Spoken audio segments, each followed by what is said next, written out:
2 nuclear reactors, each generating enough power to sustain a small city, operating continuously for 25 years without refueling. Buried deep within the hull of a 100,000-ton warship, surrounded by aviation fuel, ordnance, and 5,000 human beings. And when something goes wrong, when a system fails, when parameters drift outside normal ranges, when alarms sound in the middle of the night, there's no calling the manufacturer, no technical support hotline, no civilian contractor flying in to fix the problem.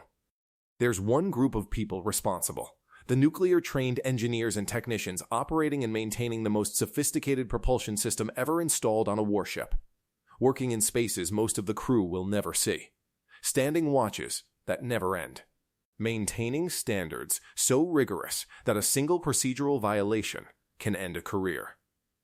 This is naval nuclear power, the program that enables American carriers to operate globally without dependency on fuel supplies, without limitation on operational range, without the vulnerabilities that constrain every conventionally powered warship. And this is the reality behind the capability. The daily grind. The relentless technical demands, the crushing responsibility of controlling nuclear reactions that, if mismanaged, could kill everyone aboard and contaminate thousands of square miles of ocean. Meet machinist's mate nuclear second-class Davis. MMN2 Davis. 24 years old. 5 years in the Navy. Currently serving aboard us Theodore Roosevelt, CVN-71. And today, like every day, he will descend into the engineering spaces deep in the carrier's hull and maintain systems that most Americans don't even know exist. The alarm sounds in the berthing compartment Davis shares with 59 other sailors. Racks stacked 3 high. Each sailor allocated a space 6 feet long, 2 feet wide, maybe 2 feet of vertical clearance. A coffin rack. That's what they call it. And it's accurate. Davis rolls out, drops to the deck. Around him, other sailors are doing the same. Different watches, different duty sections, different jobs, all starting their day in this cramped space lit by red lights that preserve night vision. He dresses in his blue Navy working uniform. Nuu Type III, the camouflage pattern that makes no sense on a ship but is standard across the service. Boots laced. Combination cover, the Navy ball cap, positioned correctly. Looking squared away because standards matter even at 0500 in a berthing compartment. Then he heads to the head, Navy term for bathroom. Waits in line. 60 sailors sharing maybe 8 sinks, 6 toilets, 4 showers. Privacy doesn't exist. Neither does leisurely morning routines. You brush teeth, wash face, handle necessities, and move out. 3 minutes max. By 0530, Davis is walking through passageways toward the aft part of the ship. Down. Always down. From the 03 level where berthing is located, down to the second deck, then to the third deck. Each level deeper into the ship, away from daylight. Not that he'll see the sun anyway during his watch. He passes through the engineer's mess, a dedicated eating area for the engineering department. Grabs breakfast, powdered eggs, sausage, toast, coffee, lots of coffee. Nuclear-trained personnel consume coffee at rates that would alarm cardiologists. It's fuel. Liquid wakefulness. Essential for 6-hour watches that require constant mental alertness. By 0545, he's approaching the security checkpoint at the entrance to reactor spaces. This is the boundary. Beyond this point, only nuclear-trained personnel are authorized. The Master-at-Arms checks his identification badge, verifies his qualifications, confirms he's authorized access, and waves him through. Davis enters a different world. The spaces beyond are cleaner, quieter, more controlled than the rest of the ship. This is the nuclear navy, where standards aren't suggestions, where procedures are law, where mistakes can be catastrophic. Davis arrives at his watch station in the engine room. Not the reactor compartment itself. That's where the actual nuclear reactors are located, accessible only when necessary and under strict control.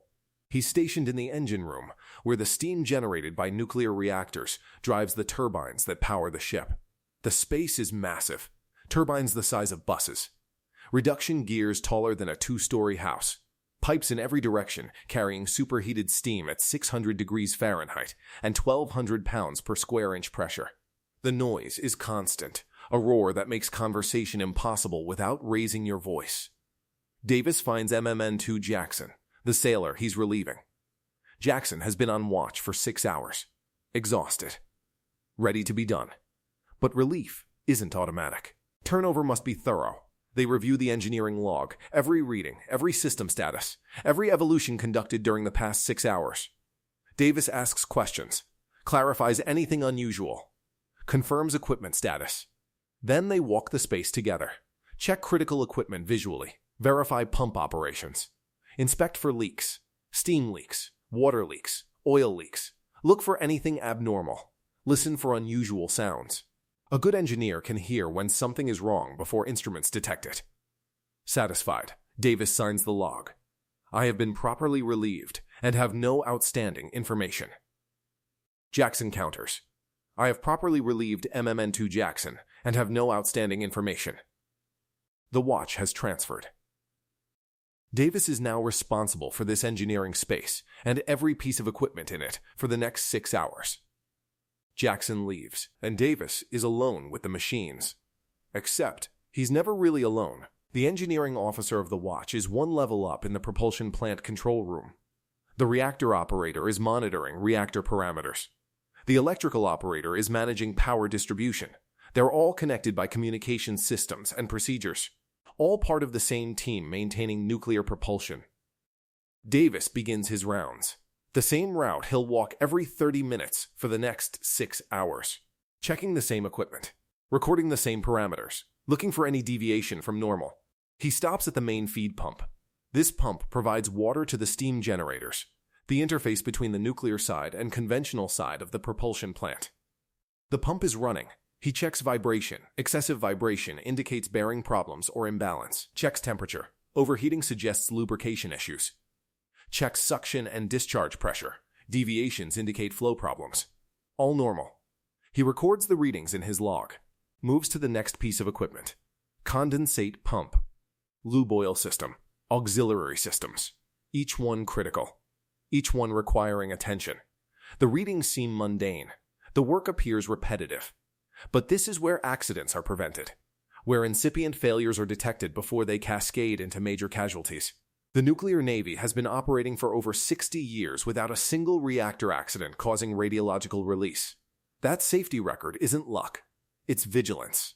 It's sailors like Davis checking systems every 30 minutes, every watch, every day, year after year. The engineering officer of the watch announces over the communication system, prepare to conduct maintenance on main seawater pump Bravo. Davis receives the word. This affects his watch station. The main seawater pump provides cooling water to critical systems. Taking it offline for maintenance requires careful coordination and procedural compliance. He retrieves the maintenance procedure. Every maintenance action on nuclear-powered ships is governed by written procedures, not guidelines, not suggestions, mandatory, step-by-step instructions that must be followed exactly. Deviation isn't just discouraged, it's punishable, career-ending. Davis reviews the procedure, identifies the steps he's responsible for. Then he performs the maintenance under supervision of a qualified supervisor, a first-class petty officer with years of experience who watches every action, verifies every step. They isolate the pump electrically, tag out the breaker to prevent someone from accidentally energizing it while maintenance is in progress. Open discharge and suction valves, bleed pressure from the system, then remove the pump casing to inspect the impeller and seals. The impeller shows wear, not critical, but noted. Everything is documented, photographs taken, measurements recorded. If this wear progresses, the pump will be scheduled for overhaul.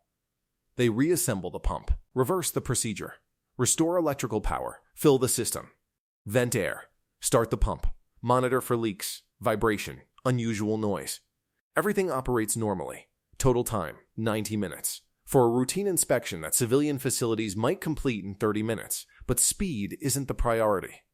Procedural compliance is. Safety is. Zero defects is. The maintenance is documented, signed off by the supervisor, logged in the maintenance management system. Another task completed to the exacting standards that define nuclear operations.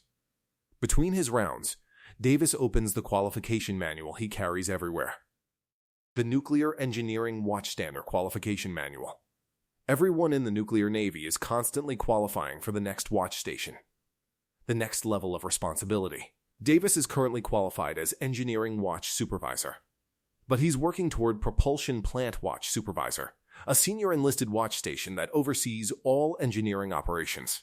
The qualification requires demonstrating mastery of every system, every procedure, every emergency response protocol. He studies the steam plant casualty procedures. What happens if a main steam line ruptures? How do you respond to loss of forced circulation in the reactor? What actions are required for electrical bus faults? He'll be asked these questions by senior enlisted personnel and officers. He'll be required to explain not just what to do, but why, the underlying physics, the safety implications, the decision-making process. This is what separates nuclear-trained personnel from conventional Navy rates. The depth of knowledge required, the continuous training, the expectation that you can explain complex engineering principles at a level that would satisfy college professors. And it's voluntary.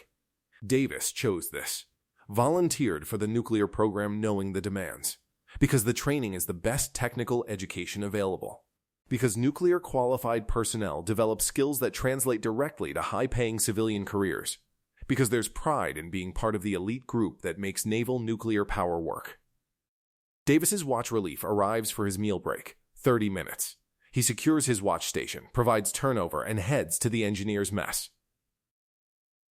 Lunch is substantial. Grilled chicken, rice, vegetables, salad bar, dessert. The galley serves good food. Keeping engineers fed is a priority because these sailors work harder, mentally and physically, than most rates aboard ship. But Davis doesn't relax. He eats with other nuclear-trained personnel. And the conversation is shop talk. Discussion about the maintenance evolution earlier.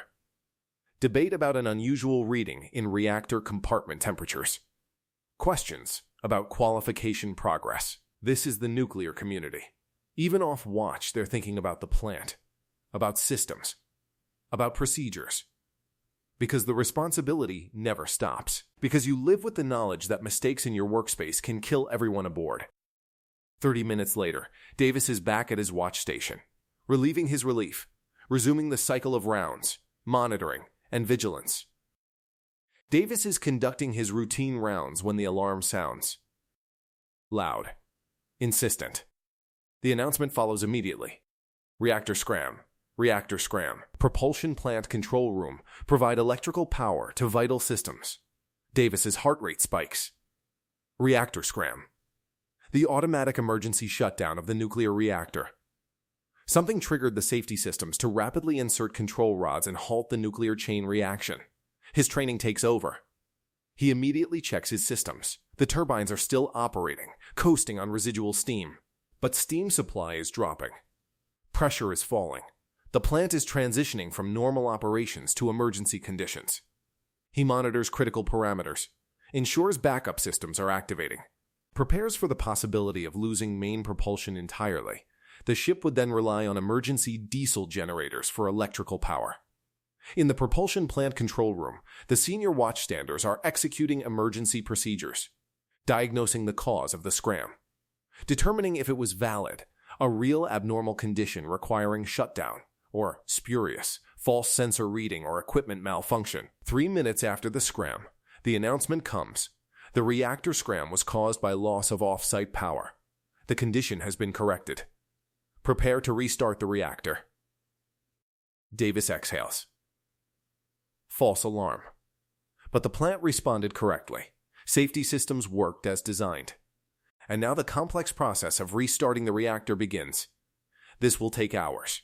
Extensive procedures, multiple layers of authorization, verification of every system.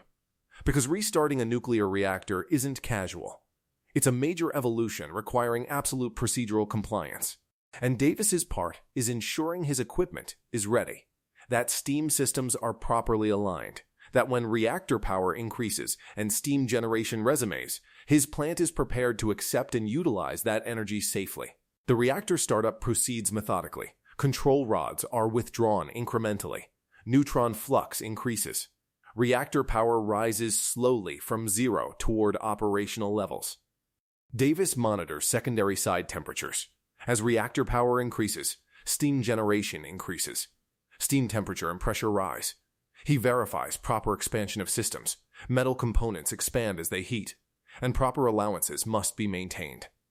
The engineering officer of the watch coordinates every step, monitoring dozens of parameters, ensuring all systems respond as expected. The reactor officer, a senior officer specifically responsible for reactor operations, provides authorization for each stage of startup. 2 hours after beginning the restart, the reactor is back at normal operating power. Steam conditions are stable. The ship's propulsion is fully restored. Flight operations, which were suspended during the reactor casualty. Resume. Davis has been on watch for over 10 hours. Between his normal 6-hour watch and the extended hours required by the reactor scram and restart. He's exhausted, mentally drained. But there are still tasks to complete. Davis's relief arrives. They conduct turnover, review the reactor scram event, discuss the restart evolution, confirm current plant status. Davis signs off watch. Exhausted. His watch was supposed to end at 1200, 6 hours. Instead, he worked 12 hours straight. No overtime pay. No comp time. Just the reality of nuclear operations. You don't leave until the plant is stable and properly relieved.